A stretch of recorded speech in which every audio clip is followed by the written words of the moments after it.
السلام عليكم ورحمة الله وبركاته. أهلا بيكم كل متابعينا على قناتنا كريز وحبهان، يا رب تكونوا في أحسن حال.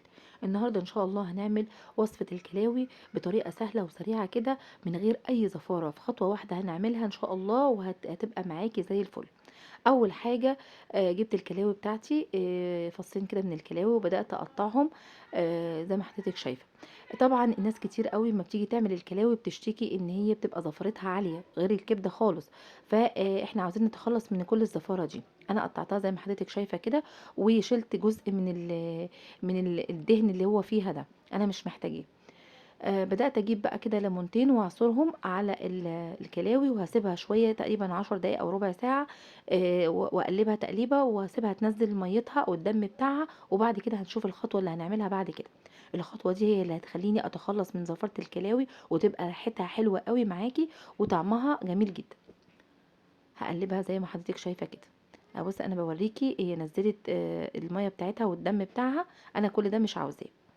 هروح بقى على البوتاجاز، هجيب صينيه واحطها على النار تسخن خالص عشان عاوزه اديها صدمه، وهنزل عليها الكلاوي وهبدا اقلب فيها لحد ما لونها يغير، وتنزل ميتها. طبعا هي هتنزل كل الميه كده، وهبدا اقعد اقلب فيها كتير لحد ما تنزل الميه بتاعتها خالص، وكمان تتشرب الميه دي. وبعد كده اقولك هنعمل ايه. هي دي الخطوه اللي هنتخلص فيها من الزفاره بتاعتنا.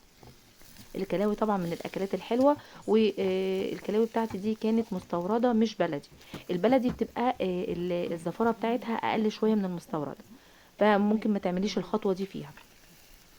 بص انا بوريكي ان الميه نزلت ازاي، نزلت ميتها ازاي. طبعا ايدي فيها على طول بقلبها لحد ما تنزل ميتها خالص وتخلص من الميه دي كلها.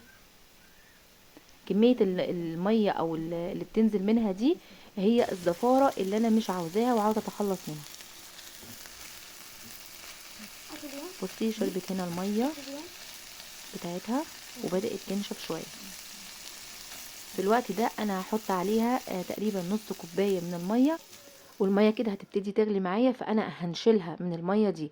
طبعا انا هنا بتخلص من كل الدهون اللي ممكن ان هي تكون ماسكة في الكلاوي، لان لو انا ما عملتش خطوة المية دي هتفضل الدهون ماسكة في الكلاوي، فانا كده ما عملتش حاجة. والدهون دي هي اللي بتسبب لي الزفارة اللي موجودة، او بتبقى ريحتها زفرة كده. خلاص بقى انا كده طلعت كل الكلاوي بتاعتي، وهي زي ما بوريها لحضرتك. وعندي كمية من البصل، وكام فص توم كده مفرومين، وشوية فلفل متقطعين، والتوابل بقى ملح وفلفل وكمون وكزبرة، واربع ليمونات معصورة كده، وشوية خل.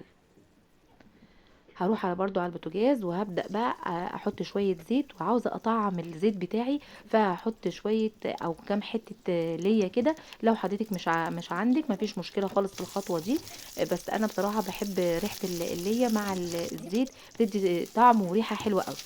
وهنزل بكمية البصل، وابدا اقلب فيها لحد ما البصل عندي يدبل. انا مش عاوزاه ولا ياخد لون ولا يصفر ولا يحمر ولا اي حاجه، هو يدبل بس كده.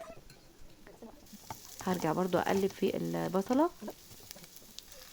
هننزل بقى بالكلاوي، ونقلب فيها تقلبتين كده لحد ما يتجانسوا كده مع بعض. طبعا انا بالخطوه اللي انا عملتها الاول دي ان شاء الله نكون تخلصنا من اي زفاره موجوده في الكلاوي، وهتبقى ريحتها حلوه جدا. هاجي بقى اعمل التتبيله. عندي الثوم واحط عليه التوابل، وكمان عصير الليمون، وشويه خل كده. هنا كان في كام بذره كده نزلوا في التتبيله دي، فحبيت اشيلهم. احط بقى شوية خل حلوين كده. التتبيلة دي هي اللي بتنقل الكلاوي في حتة تانية خالص وبتخليها حلوة قوي. اقلبها كويس، وبعد كده هرجع بقى احطها انزلها على الكلاوي. عاوزاكي بقى تسمعي صوت التش دي، هي بقى الصوت ده هو اللي بيحسسك ان في يعني صوت مع ريحة، مش عاوزة اقولك قد ايه حلوة قوي. هقلب فيها تقلبتين كده، ايدي طبعا فيها.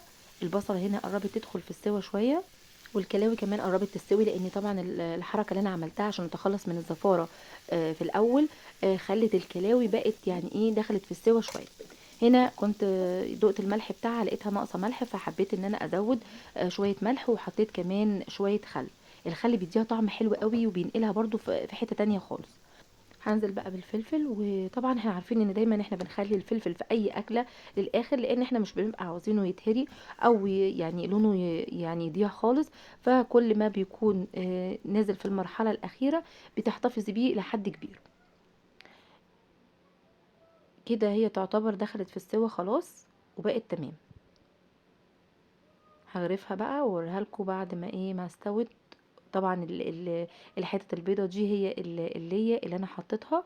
طعمها بيبقى جميل جدا للناس اللي يعني اللي زي حالتنا كده، اللي بيحبوا يعني يطعموا الاكل بتاعهم بشوية دسم كده.